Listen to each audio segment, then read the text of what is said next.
I said you wanna be starting something. You got to be starting something. Like a virgin. Hey!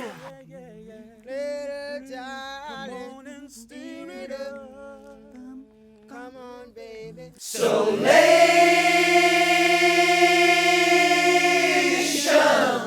You worry about her going out with the wrong kind of guys who only want one thing. Sex. Why can't you give me the respect? I think a lot of the work tries to think about the way that we become ourselves via what we consume. And more, I think the terms of identity formation have to do with the sort of intake of the various things that are presented to us, whether it's via the internet or via popular culture or via music. And I'm interested in how this consumption shapes us and determines us as one of a set of factors. I've made works like Factum, for example, which thinks about the way we're shaped by family. In a way, this process of identity formation is the thing that I circle around a lot in the work and come back to. And at this point in time, more and more, our engagement of various layers of the media becomes a sort of determining element.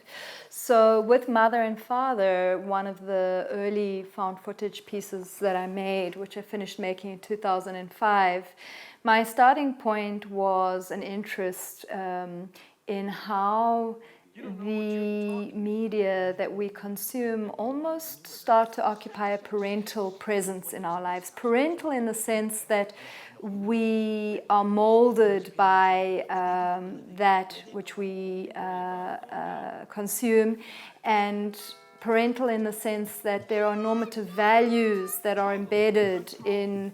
For example, at the time that I was making Mother and Father, I was thinking very much about Hollywood movies and about how, of course, these are not just neutral stories, but stories which carry certain ideas about rights and wrongs and social norms. And I, for Mother and Father, was interested in thinking about, if indeed it is the fact that we are to some extent parented by, formed in the mold of the films and the stories that we consume, then what kind of parents are these that are shaping us? Every memory, their whole life's happiness is wrapped up in you. Look down the road to her wedding, fluffing her dress, telling her no woman has ever looked that beautiful. And my fear is that she'll be thinking for all those years, I wish my mom was here. I never thought it could happen. I quite literally cut out of a series of Hollywood films, on the one hand, 6 mothers, and on the other hand, 6 fathers, to be more precise, actors who were in the role of either mother or father, in order to make a 2-part installation, which is called Mother and Father. And so in one half of the installation you have Susan Sarandon and Julia Roberts and Faye Dunaway and Shirley MacLaine playing mother in roles in which they're performing motherhood, and on the other hand a range of men including Donald Sutherland and John Voight and Harvey Keitel taking to the screen as fathers. Now, what I was really interested in was less the particularity of each of these portrayals of parenthood and more in the kind of shared norms and values that made themselves manifest when one started to comb through that archive of movies. There were certain strong similarities that ran through the various portrayals of motherhood or the various portrayals of fatherhood. And they were, of course, reflected certain prejudices and certain ideas about the way that men and women should should be as parents or should be in the world in general. And once I isolated those fragments of footage from their larger narratives, so I take Julia Roberts out of the movie and remove her from the original plot and have her appear as a mother amongst other mothers in the piece Mother. I think what becomes interesting is that there's this whole, if you like, unconscious that is buried within the archive of mainstream entertainment, which is very normative and very extremely limiting. You know, messages about how women should ideally parent or how men should ideally parent. Terribly heteronormative. That's been interesting for me because I've typically have started in these found footage works and in works which reflect on the sort of shared archive of Western media. I'm interested in starting from what's there. So I don't start from the point of view of attempting to disrupt this kind of binary male-female structure, but rather out of an interest in what it betrays about us and about our limitations. So I think that Mother and Father exaggerates and dramatizes these kind of ideas about masculinity or femininity, so as to make them impossible to ignore, and so as to place them in juxtaposition with each other. I hope that they remain, despite the kind of dissecting which happens and the kind of analytical deconstruction of the movies. I think they nevertheless have a pathos, and I'm interested in that pathos, and I'm not. It's not important to me to rid the footage of its emotional substance. I'm interested in the affect and why we're affected by these movies and why they make us feel and how they make us feel. And so I think that dimension remains there.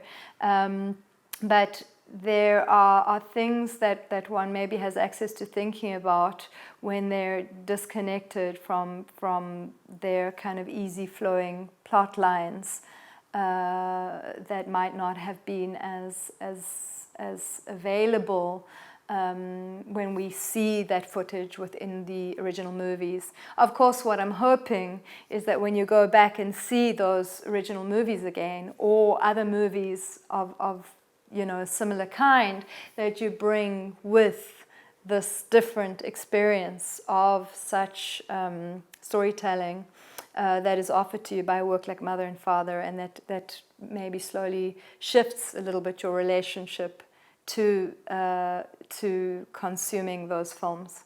I think I came here to talk about myself. And beyond words. You fathers will understand. And beyond words. Are you okay? Is there anything I can do? Well, you really pick your time, Steve. What's the matter? What's the matter? What do you mean? Why wouldn't it matter? What's the matter? Nothing's the matter. Nothing's the matter. I love you so much. Why are you telling me this? I never wanted to be a mom. Yeah, well... You know what your problem is? You are so self-involved. You couldn't be a Well, mother. I've learned that I love... Yeah, well... My little boy. Well... Why are you telling me What? this? What? What? What? What?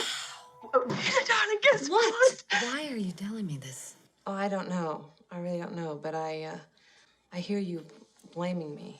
I really try to avoid representing the way that people respond to my work, because the way that people respond is so diverse, and it's really not possible to make easy generalizations. But the interesting thing about a work like Mother and Father is that, of course, parenthood, that thematic has a universality to it. So whether we've been parents ourselves or not, we've all been the child of someone who we may or may not have a relationship to.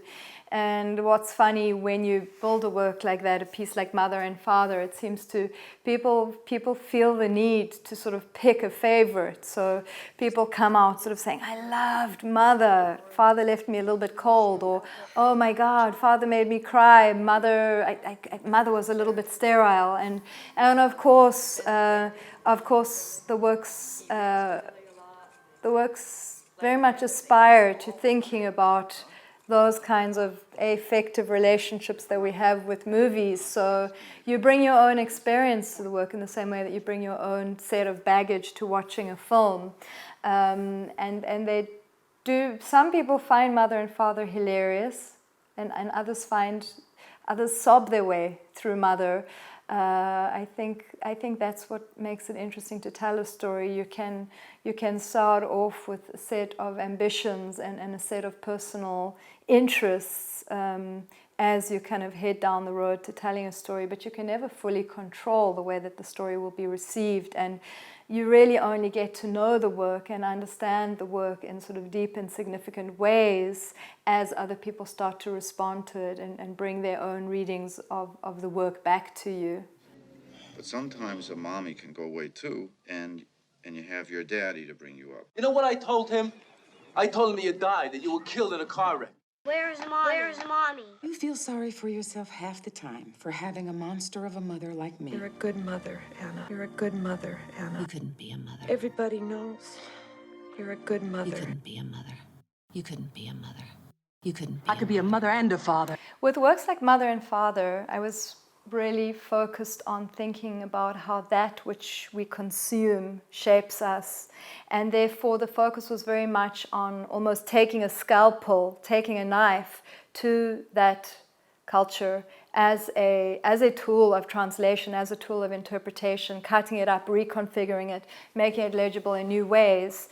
On the other hand, parallel to works like Mother and Father, for many years there's been a kind of parallel trajectory in my practice where I've been interested in thinking about precisely the other side of that coin, the people who are on the other side of the screen, the people who are watching movies, people who are listening to the music, people who are consuming or absorbing the products of mainstream entertainment into their being. So on the one hand, there's this range of found footage works, including Him and Her, or Mother and Father, or Four Duets, which take apart and rebuild our sort of greatest hit culture as we know it. On the other hand, there have been a series of portraits of musical icons which don't feature those musical icons, but rather spend time with communities of fans of a particular musical icon. Because we are living in a material world, and I am a material girl. You know that we are living in a material world, and I am a material girl. I didn't shoot no deputy.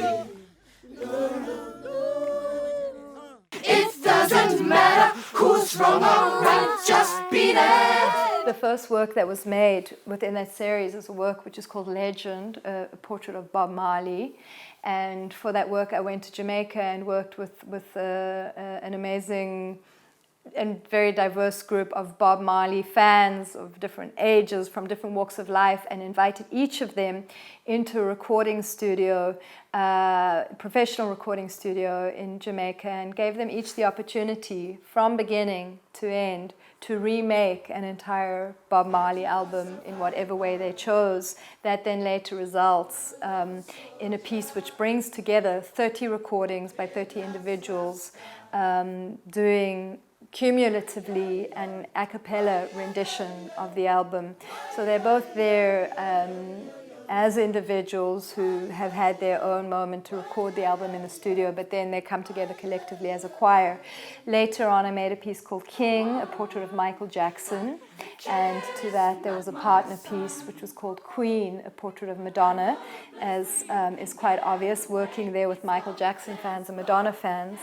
And then the fourth work in that series is a piece called Working Class Hero, a portrait of John Lennon.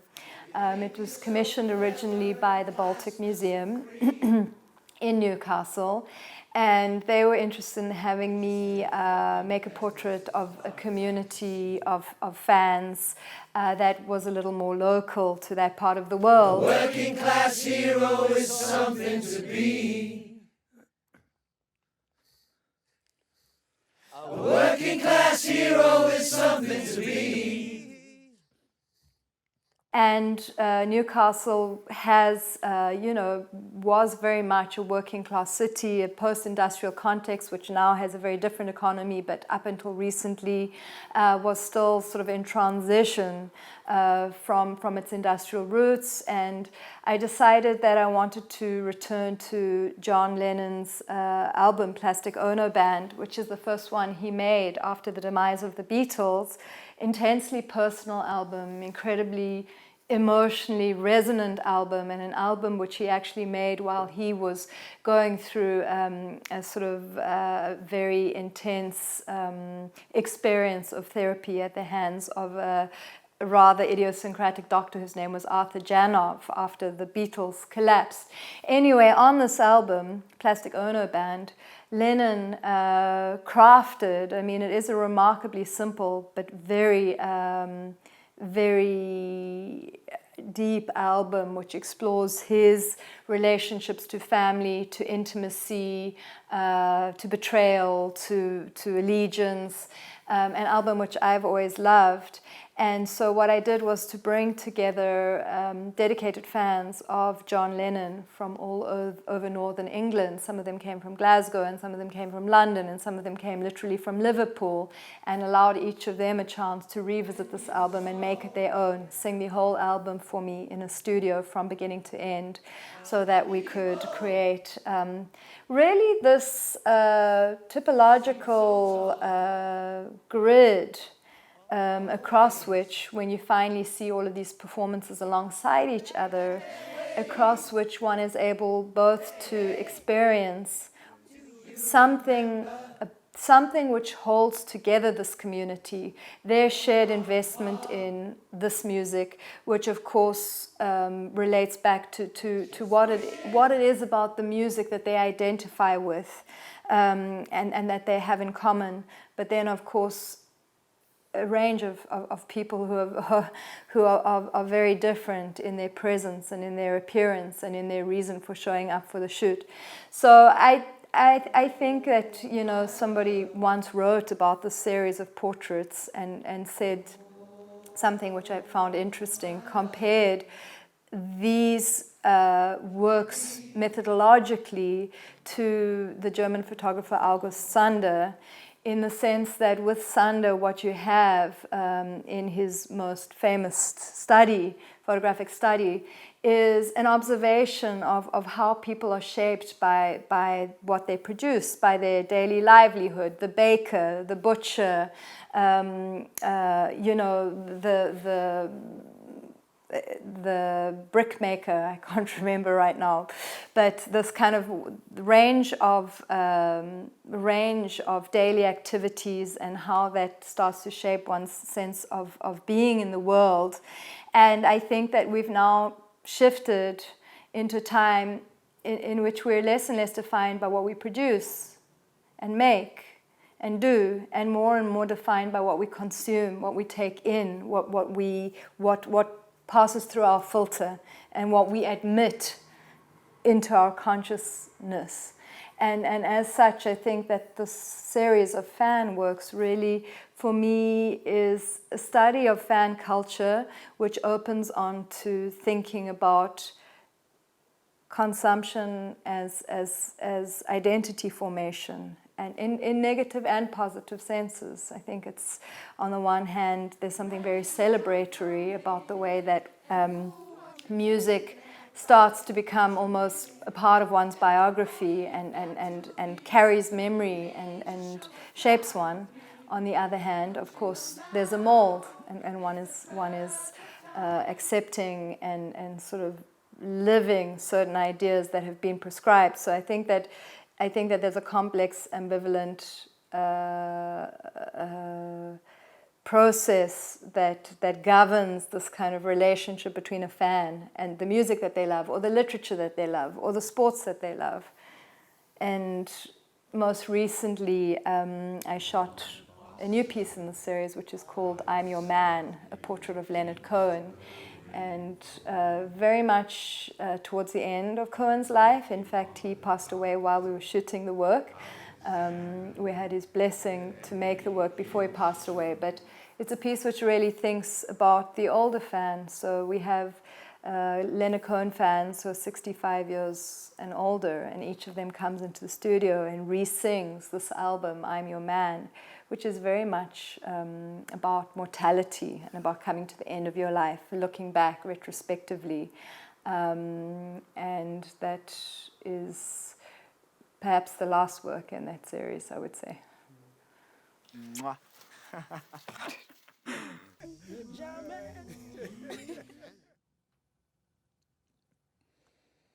Absolutely no regrets. Thank you, Madonna. I love you.